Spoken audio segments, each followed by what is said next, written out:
4000 جنيه مصري. 4000 جنيه مصري. بس ازاي ده؟ الناس بتسافر بارقام رهيبه، ازاي 4000؟ مثلا عايز تسافر مثلا اوروبا من مصر، في اكتر من حاجه ممكن تسافر تبعد عن النصابين اللي موجودين في مصر، ان هم بيستغلوك، يقول لك 100000 و300000 وارقام كده مش موجوده. لا، بقول لك اسامي الشركات روح فيها على طول. مش بقول لك تعالى من خلالي او انا هوديك او انا هسفرك، لا، انا بقول لك شريط او طريق وانت كمل فيه بقى. يعني ممكن الناس تتواصل معاك وانت تقول لهم الطريقه اللي ممكن يمشوا بقى بطريقه صحيحه ان هو يعرفوا يجوا مثلا او يسافروا الدوله اللي هم عايزين يسافروها. طبعا في كتير جدا تواصلوا معايا على الخط، وانا اصلا عامل فيديوهات على الصفحه بتاعتي كاتب لهم اسم الشركات اصلا. الطريقه دي طريقه قانونيه، مش هيتعرض لا لأي مخاطر ولا نصب ولا اي حاجه من الشركات دي وكيله للسفارات، تي ال اس كونتاكت وفي اس جلوبال، بقول لك اساميها كمان. هم عباره عن وسيط ياخد منك الورق بتاعك، سياحه بقى، عمل او دراسه، حاجه او مش بيقول لك مثلا عقد او بيقول لك مثلا قبول من الجامعه، لا، هم مجرد وسيط ياخد منك الورق اللي انت جايبه، اذا كنت قبول جامعه او انت صحيح عمل او عايز تروح سياحه، بتقول لهم والله ادي ورقي، حساب البنك بتاعي، كل حاجه انت اللي بتحضر لنفسك. هم كل اللي بيعملوه حاليا التكلفه حوالي داخل في ال 4000 جنيه. مش متاكد او مش واثق او مش مصدقني، روح بنفسك واسال. 4000 جنيه مصري. 4000 جنيه مصري. بس ازاي ده؟ الناس بتسافر بارقام رهيبه، ازاي 4000؟ في كتير ما كانش مصدقه، يعني مقدم من تي ال اس كونتاكت تاشيره سياحه فرنسيه، وكنت مقدم ب 2000 جنيه، بتذكره الطيران مسافر ب 7 او 8000 جنيه. انا دلوقتي واحد عايش في مصر محتاج يسافر مثلا فرنسا، تمام. ب 2000 جنيه يعرف يسافر فرنسا؟ ايوه ان شاء الله، ليه لا؟ ب 3000 4000 جنيه. ما دي بقى على حسب قوه ورقك. تقول لنا ايه الاوراق المفروض تخلي الشخص قوي ان هو ينفع يتقبل؟ لازم يكون في نسبه وتناسب بين الحساب البنكي بتاعك والخطاب العمل. يعني ايه؟ الحساب البنكي مثلا لازم يكون جاري، كمثال على فرنسا بتقول لك انا عايزه في الحساب البنكي بتاعك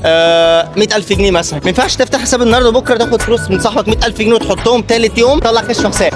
انا بحور عليكم، انا كده ارفضوني، مش عايز الفيزا، انت فاهم الفكره؟ فانت لازم تعمل حساب جاري ل3 أو 6 شهور على حسب الدوله بتطلب منك ده. يعني على حسب الدوله اللي انت ممكن تروحها السياحه. طبعا انا مثلا رحت يلس كنت اللي هي الشركه الوكيله اللي تبع السفاره، دي مش مكتب ولا واحد فتحها كده وعمل مكسب بوبه، لا خالص، هي شركه تبع السفاره وكيله للسفاره. قلت لهم عايز اقدم والله على تاشيره فرنسيه، يقول لك والله في شروط، في 1 2 3 20 شرط، منهم بقى اللي لو متجوز او دراسه او عمل، فانت بتشوف المتاحه ليك انت، اللي عايز مثلا سياحه فبتشوف الشروط واضحه قدامك بتقدمها. فلازم تعمل حركه حلوه 3 6 شهور حساب جاري، بس كل اول شهر تدخل مثلا 5000 جنيه. ليه؟ لان لو مثلا تيجي تعمل خطاب عمل تقول لهم والله انا بقبض من المكتب او الشركه اللي انا شغال بيها في مصر 7000 جنيه مثلا، يبقى كده في راجل شغال، في فلوس داخله، في فلوس خارجه، واي حاجه تعمل فيزا. ده بالنسبه للحساب البنكي اللي هو بيكون بعبع. هل ينفع ان انا اروح اطلع لك بطاقه بنفسي؟ لا انا اطلع بطاقه باسمك؟ اكيد لا، ما ده حساب بنكي فعلا بتضربها، بس لو اتمسك دي مساله قانونيه، دي فيها حبس، انت بتضرب ورق يعني حكومه. سفر لاوروبا انا والله مقدم بنفسي ومحدش ساعدني خالص، انت بتعرف الدنيا ماشيه ازاي. البرنامج السياحي خش على النت، والله عايز اسافر الاماكن المفتوحه في فرنسا مثلا، بتقول والله يوم الاثنين هروح برج ايفل، يوم الثلاث هروح مش عارف اكل فين، فانت بتفهم الدنيا، بتكتب يوم كذا اروح كذا. الموضوع بسيط جدا وسهل قوي ومتيسر جدا، بس الناس اللي في مصر النصابين اللي هم بيستغلوا الشباب، عشان اغلب شباب مصر دلوقتي عايزين يسافروا لاوروبا، هم بيستغلوا الوضع ده. يا عم هسفرك اوروبا بس 100000 جنيه كده وهظبط لك ورقك بقى يضحك عليك. اترفضت ما اترفضتش ماليش فيه. وحاليا في ناس بيضحكوا عليك في اوروبا، وبالذات اللي في ايطاليا، يقول لك 8000 يورو جاب لك عقد، وفعلا بيجيب له عقد بس مضروب او شركه مش وهميه او كده، وبيسفروا. انت فاهم الفكره؟